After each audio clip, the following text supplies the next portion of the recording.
नमस्कार, BTV news में स्वागत है आपका।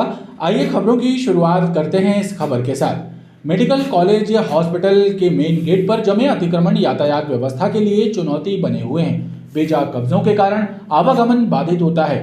कई बार एम्बुलेंस निकलने में तक परेशानी होती है, लेकिन जिम्मेदार अधिकारी सब कुछ जानकर भी अनजान बने हुए हैं। नेताजी सुभाष चंद्र बोस मेडिकल कॉलेज के गेट पर काबिज अतिक्रमण आवागमन को बाधित कर रहे हैं। सड़क और फुटपाथ पर कब्जा जमा कर लगाई जाने वाली दुकानें यातायात व्यवस्था के लिए चुनौती बनी हुई हैं। दुकानों के सामने खड़े वाहनों के कारण जाम लगता है, दुर्घटनाएं हो रही हैं, लेकिन यातायात पुलिस और नगर निगम का अन्य क्रांति दल कोई कार्रवाई नहीं करता है। बेजा कब्जों के कारण यहाँ चौड़ी सड़कें भी सक्रिय नजर आती हैं। जिम्मेदार अधिकारियों की उदासीनता का खामियाजा राहगीरों और मरीजों के परिजनों को भोगना पड़ता है। मेडिकल बिलों का भुगतान नहीं होने से परेशान बीएसएनएल कर्मचारियों ने कार्यालय के सामने विरोध प्रदर्शन किया। बीएसएनएल एम्प्लॉइज एसोसिएशन के सदस्यों ने आरोप लगाया कि उच्च अधिकारी अपने विभाग की ओर ध्यान नहीं दे रहे हैं, जिसके चलते कर्मचारी परेशान हैं।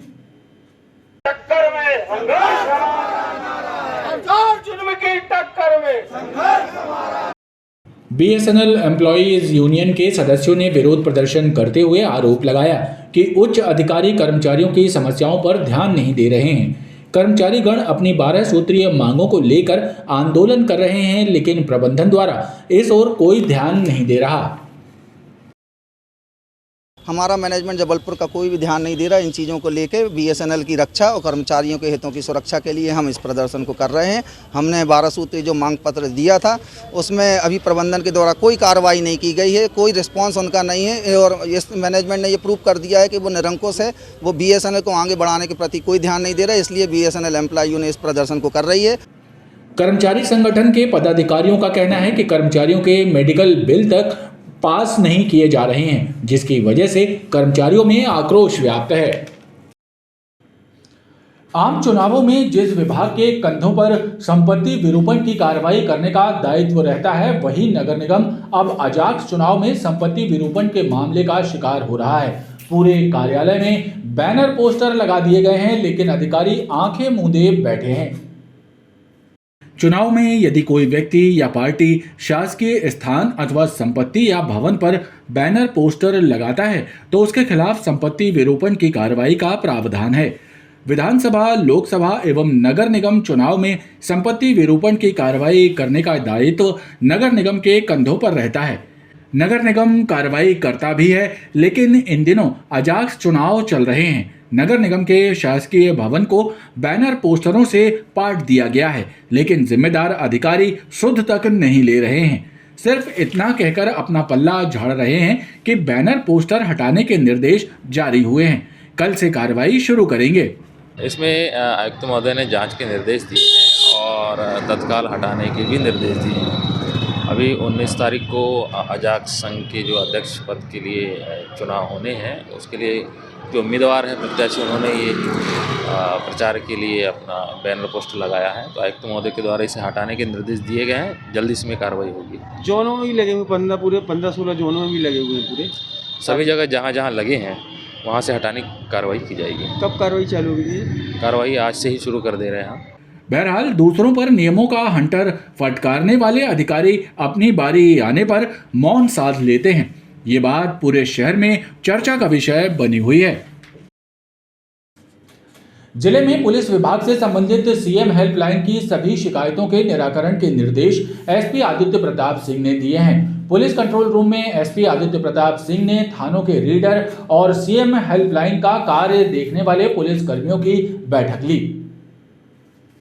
एसपी आदित्य प्रताप सिंह ने पुलिस कर्मियों को स्पष्ट निर्देश दिए कि थानों में पासपोर्ट, गन लाइसेंस, चरित्र सत्यापन और सीएम हेल्पलाइन की शिकायतों को प्राथमिकता के आधार पर पूर्ण करें। बैठक में एएसपी स्तर के अधिकारी भी मौजूद रहे।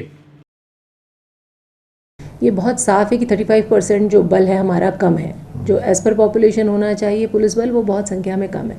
तो कम लोगों को कितना इफ़िशिएंटली हम काम दें कि वो काम वो कम संख्या में भी हम उतने अच्छे से कर सकें, ये बेसिक टास्क है।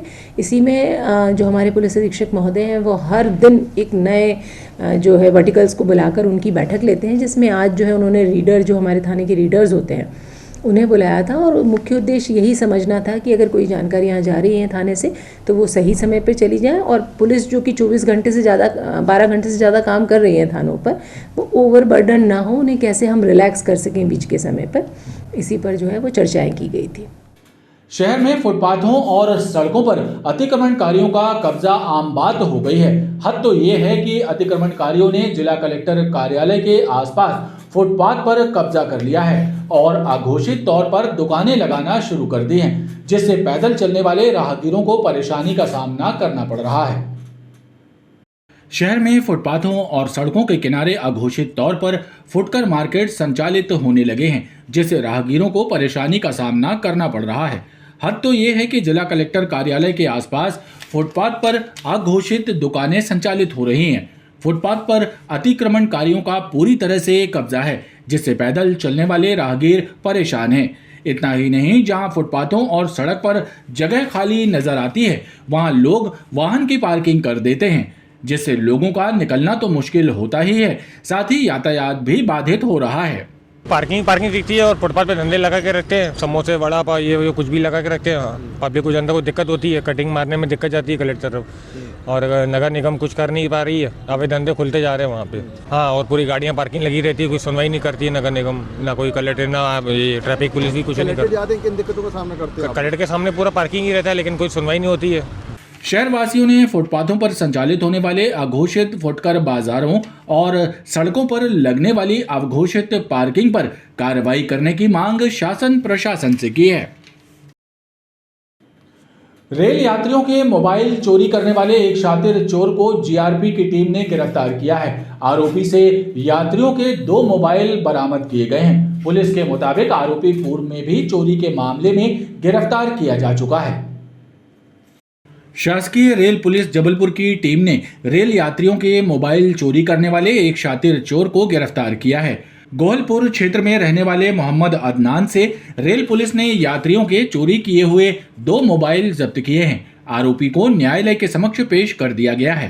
ये मोहम्मद अदनान पिता मोहम्मद बसीर, उम्र 21 साल, ईदगाह गोकलपुर का रहने वाला है, जिसको पकड़ा, जिसके पास से दोनों चोरी गए मोबाइल बरामद किए गए हैं और ये पूर्व से भी अपराधी है। इसके कई प्रकरण इसके चोरी के कायम है, जिसे गिरफ्तार कर न्यायालय पेश किया जा रहा है। रेल पुलिस के मुताबिक आरोपी पूर्व में भी चोरी के मामले में गिरफ्तार किया जा चुका है। उसके पुराने आपराधिक रिकॉर्ड भी हैं। तिलवारा थाना क्षेत्र शाहनाला इलाके में एक लापता युवक का कंकाल मिलने का मामला अब तक रहस्यमय बना हुआ है। मृतक की शिनाख्त कछियाना कल्याण मंदिर रोड निवासी लवकुश उर्फ रोहित कोरी के रूप में की गई है, जो 6 नवंबर को रहस्यमय हालात में लापता हुआ था और 8 नवंबर को उसकी गुमशुदगी दर्ज कराई गई थी। पुलिस अधिकारियों का कहना है कि इस मामले में विधिवत बिंदुओं पर जांच की जा रही है। युवक की मौत किन कारणों से हुई, इसे लेकर डॉक्टरों की रिपोर्ट का इंतजार है। हालांकि इस मामले में हत्या का अंदेशा मानकर पुलिस जांच में जुटी हुई है। नाले के किनारे एक बॉडी मिली थी और सरप्राइजिंगली वो बॉडी शायद बहुत पुरानी है, क्योंकि वो पूरा नर कंकाल में परिवर्तित हो गई है। पर उसकी बॉडी के बेल्ट जो था, उस बेल्ट को हमने शिनाख्त के बतौर रखाया था, जिसमें कुछ ग्रामीणों ने, जिसकी कि 1 महीने पहले गुमशुदगी कायम थी, उस व्यक्ति को पहचानना उन्होंने बताया है। इसमें भी जांच हम लोग कर रहे हैं कि वो व्यक्ति कहाँ चला गया था और किन कारणों से वो जो है ये घटना हुई है। जो प्राइमा फेशी समझ में आ रहा है कि वो जो बच्चे के बारे में जिसकी लाश सस्पेक्ट की जा रही है, जब पता किया था तो वो आदतन काफ़ी शराब पीता था, तो शायद इस कारण घटना हुई हो। परंतु अभी जांच है, चालू है, और जैसा भी आएगा तथ्य वैसे आपको अवगत कराया जाएगा। और आइए अब एक नजर डालते हैं मौसम पर। मध्य प्रदेश में सर्द हवाओं ने ठिठुरन बढ़ा दी है। जबलपुर सहित अन्य शहरों में तापमान में गिरावट दर्ज की गई है। जबलपुर में न्यूनतम तापमान सामान्य से 2 डिग्री सेल्सियस कम 9.1 डिग्री सेल्सियस दर्ज किया गया। मौसम वैज्ञानिकों का कहना है कि उत्तर भारत में वेस्टर्न डिस्टर्बेंस की वजह से मध्य प्रदेश में हल्के बादल रहेंगे। बादलों की वजह से दिन में भी ठंडक रहेगी। मध्य प्रदेश में सर्द हवाओं ने ठिठुरन बढ़ा दी है। जबलपुर सहित प्रदेश के अलग अलग शहरों में न्यूनतम तापमान 10 डिग्री सेल्सियस के नीचे जा पहुंचा है। जबलपुर में गुरुवार को न्यूनतम तापमान सामान्य से 2 डिग्री सेल्सियस कम 9.2 डिग्री सेल्सियस दर्ज किया गया। वहीं पिछले 24 घंटे में अधिकतम तापमान 25.5 डिग्री सेल्सियस दर्ज किया गया। सर्द हवाओं के चलते लोगों ने सर्दी का एहसास किया। मौसम का विगत कुछ दिन पहले धूप देखने को नहीं मिल रही थी, अभी हाल में धूप निकली है और मौसम जो है सुबह सुबह जो है बहुत ठंडा है और कोहरा भी रहता है। सुबह हल्की सी ठंड है, हल्की सी धूप है, काफ़ी अच्छा लग रहा है। पहले मौसम पूरा गड़बड़ाया हुआ रहा, कभी ठंड ही ठंड होती है तो कभी धूप ही धूप निकलती रहे, उसकी वजह से लोगों की स्वास्थ्य में भी परेशानी आ रही थी। अभी मौसम वैज्ञानिकों ने बताया कि उत्तर भारत में वेस्टर्न डिस्टरबेंस एक्टिव हुआ है। इसके चलते आने वाले 2 दिनों में आसमान पर बादल की मौजूदगी की संभावना है। मौसम साफ होने के बाद ठंड अपना असर दिखाएगी। खबरों का ये क्रम लगातार जारी है। आप देखते रहिए BTV न्यूज़।